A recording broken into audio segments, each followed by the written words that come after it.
بیان کے نوری دہن ان کا نوری بدن ان کا نوری یہ خاکی بنائے کہ کیا ان کے خاکے محمد ہمارے بڑی شان والے محمد ہمارے بڑی شان والے وہ نبیوں میں رحمت لقب پانے والے آقا ہمارے بڑی شان والے۔ داستان محمد صلی اللہ علیہ وآلہ وسلم، سیرت سرکار دو عالم صلی اللہ علیہ وآلہ وسلم۔ پچھلے کچھ ایپیسوڈز میں ہم یہاں تک پہنچے کہ پہلے مکے کے سارے حالات، پھر مدینہ آ گئے، مدینہ میں آنے کے بعد جو جنگیں ہوئی، جنگ بدر کا تذکرہ آپ نے سنا، جنگ احد کا تذکرہ سنا، ہر مقام پہ مخالفین کو شکست ہو رہی ہے۔ تو اب اگلا مارکا کیا ہے، آگے کیا ہو رہا ہے؟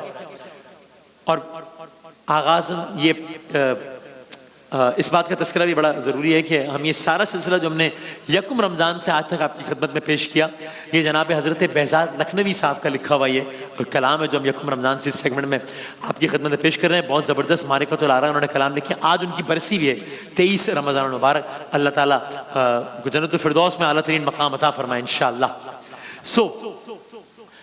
اب جب بدر اور احد دونوں کے نتائج اس انداز سے کفار کے حق میں نہیں آئے جس طرح وہ چاہتے تھے، تو اب مدینے میں یہ خبر پھیل گئی کہ جو مشرکین مکہ ہیں وہ غزوہ بدر اور احد کی طرح اب اکیلے مدینے میں حملہ آور نہیں ہو رہے، بلکہ وہاں پر پلاننگ چل رہی ہے۔ کیا پلاننگ چل رہی ہے؟ کہ باقی قبائل کو بھی اپنے ساتھ ملا لیں۔ تو یعنی اب گویا وہ ایک بڑی فوج مدینے پر حملہ آور ہونے کی کوشش کر سکتی ہے۔ جب مدینے میں بات پہنچی ہے تو سرکار دو عالم صلی اللہ علیہ وآلہ وسلم نے ایسی صورتحال میں ایک مرتبہ پھر صحابہ سے مشورہ کیا کہ کیا کرنا چاہیے۔ تو فارس کے رہنے والے ہیں، نام ہے سلیمان فارسی، حضرت سلمان فارسی رضی اللہ تعالیٰ عنہ۔ کیا کہنے آپ کی، سرکار دو عالم کو کیا محبت تھی، کتنے اقوال کہے سرکار دو عالم نے آپ سے متعلق۔ تو انہوں نے مشورہ دیا کہ میدان جنگ میں نکل کر دشمن کا مقابلہ کریں، یہ تو ایک اسٹریٹجی ہے، لیکن ایک اسٹریٹجی یہ بھی ہے کہ مدینے کے ارد گرد ایسی خندقیں کھود دی جائیں جن سے گزر کر حملہ کرنا آسان نہ ہو۔ یہ مشورہ پسند آیا سرکار دو عالم کو۔ تو اب تو گویا پورا مدینہ ہی خندقیں کھودنے میں مصروف ہو گیا۔ ایک عظیم الشان پروجیکٹ ہے، آپ سوچئے ایک شہر ہے، اور ظاہر ہے یہ شہر آج کل کے شہروں جتنا کوئی بہت بڑا شہر تو نہیں ہے نا، تو ایک شہر ہے، جذبہ ایمانی لوگوں کا عروج پر ہے، فاتحین بدر ہیں، فاتحین احد ہیں۔ اب پتہ چلا ہے کہ سب پلاننگ کر کے دوبارہ حملہ آور ہونے کی کوشش کر رہے ہیں۔ ایسے میں صلح مشورہ ہوا ہے، ایک مشورہ یہ پسند کر لیا گیا ہے کہ خندق کھود دی جائے، سرکار دو عالم نے اس مشورے کو انڈورس کر دیا ہے۔ اب سب لگے ہوئے خندق کھودنے میں، ایک عجیب جوش جذبہ ہوگا، مدینے کی گلیوں کا ایک عجب عالم ہوگا اس وقت۔ اور یہاں بھی بدر کی طرح، احد کی طرح سرکار دو عالم صلی اللہ علیہ وآلہ وسلم لیڈنگ فرام دا فرنٹ، ان کی قیادت میں اور ان کی رہنمائی میں اس کام کا آغاز ہوا۔ تو آپ شان تو دیکھیے میرے آقا کی کہ مارکا بدر کا ہو، مارکا احد کا ہو، یا پھر مسجد نبوی کی تعمیر کا ہو، ہر جگہ آگے آگے آگے خود سارا کام انجام دے رہے ہیں۔ کیا کہنے ہیں سرکار دو عالم کے۔ تو ادھر خندق کے کھودنے کا وہ عمل ہو رہا ہے، اور وہاں وہ دن آ گیا کہ جب احزاب، حزب کی جمع، لشکر کی جمع، جب کئی لشکروں نے مدینے کے قریب آ کر پڑاؤ ڈال دیا۔ اب ماحول کچھ اس طرح ہے کہ یہاں مدینے والے ہیں، خندقیں ہیں، اور وہاں مخالفین ہیں۔ پہلے انہی چیزوں کو ذرا اگر اشعار کی صورت میں آپ سن لیجئے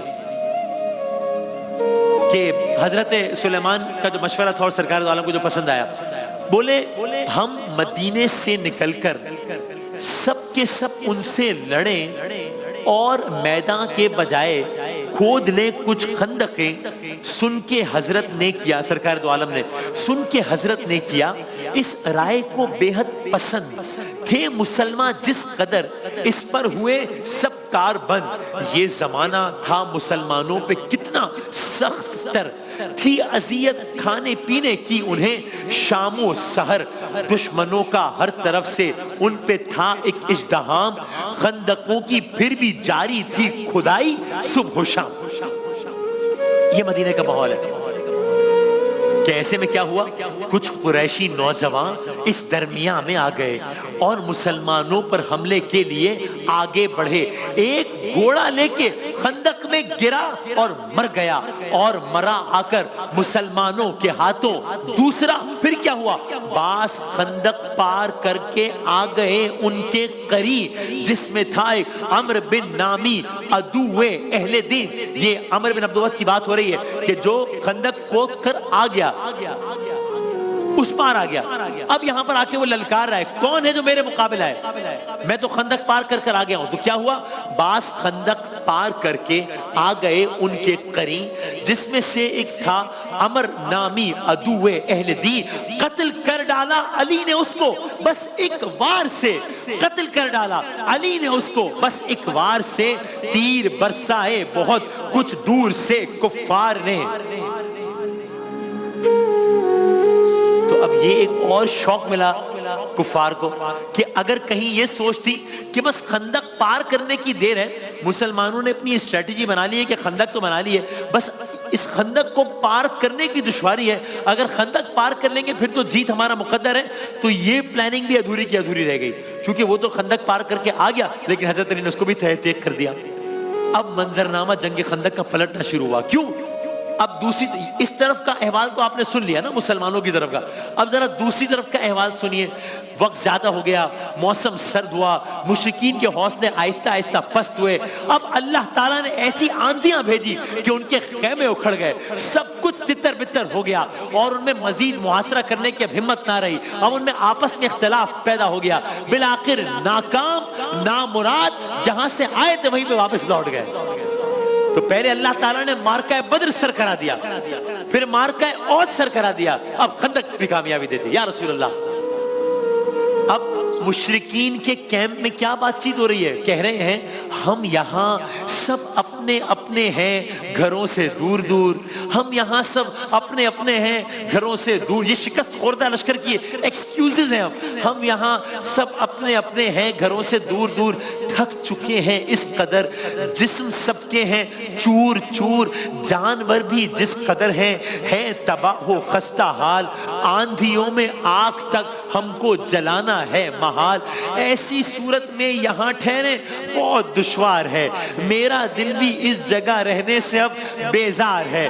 اس طرح سے یہ بلا اسلام کے سر سے ٹلی، یہ کرم یہ مہربانی تھی خدا پاک کی. تو اب اس طریقے سے یہ مارکہ بدر اب اپنے اختتام کو آہستہ آہستہ پہنچ رہا ہے. بس اس کا خلاصہ کیا ہے، پھر اشرف آپ کلام پڑھیں گے. خلاصتاً یہ 6 مسلمان جنگ خندق میں شہادت پا گئے. مشرکی میں سے ہوئے جو قتل وہ بس 3 تھے. بعد اس غزوے کے آ کر 2 قریشی نامور لے کے نام اللہ کا راہ لے کے نام اللہ کا آئے رہے اسلام پر. اس کے بعد کیا ہوا، اس کے بعد اہل عرب نے اپنی ہمت ہار دی کہ بدر بھی ہو گیا احد بھی ہو گیا. تو اب اس کے بعد اہل عرب نے اپنی ہمت ہار دی. اس طرح سے وہ مقابل میں نہ آئے پھر کبھی. سلام اس پر کہ جس نے بے کسوں کی دستگیری کی. سلام اس پر کہ جس نے بادشاہی میں فقیری کی. سلام اس پر جو سچائی کی خاطر دکھ اٹھاتا تھا. سلام اس پر جو بھوکا رہ کے اوروں کو کھلاتا تھا. سلام اس پر جو امت کے لیے راتوں کو روتا تھا.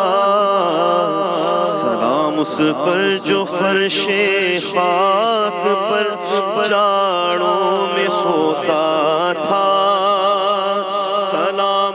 پر کہ جس کی سادگی در سے بصیرت تھی، سلام اس پر کہ جس کی ذات فخر آدمیت تھی، درود اس پر کہ جن کا نام تسکین دل و جاں ہے، درود ان پر کہ جن کے خلق کی تفسیر قرآن ہے، درود ان پر کہ جن کی بزم میں قسمت نہیں سوتی، درود ان پر کہ جن کے ذکر سے سیری نہیں ہوتی، درود ان پر کہ جن کا تذکرہ عین عبادت ہے، درود ان پر کہ جن کی زندگی رحمت ہی رحمت ہے، درود ان پر کہ جو تھا صدر محفل پاک بازوں میں، درود ان پر کہ جن کا نام لیتے ہیں نمازوں میں، درود ان پر مکین گنبد خضرا جنہیں کہیے، درود ان پر شب معراج کا دلہا جنہیں کہیے، درود ان پر کہ جو ماہر کی امیدوں کا ملجا ہے، درود ان پر کہ جن کا دونوں عالم کو سہارا ہے۔ اللہم صلی علی سیدنا محمد النبی الأمی وعلی آلہ وصحبہ وسلم۔ اللہم صلی علی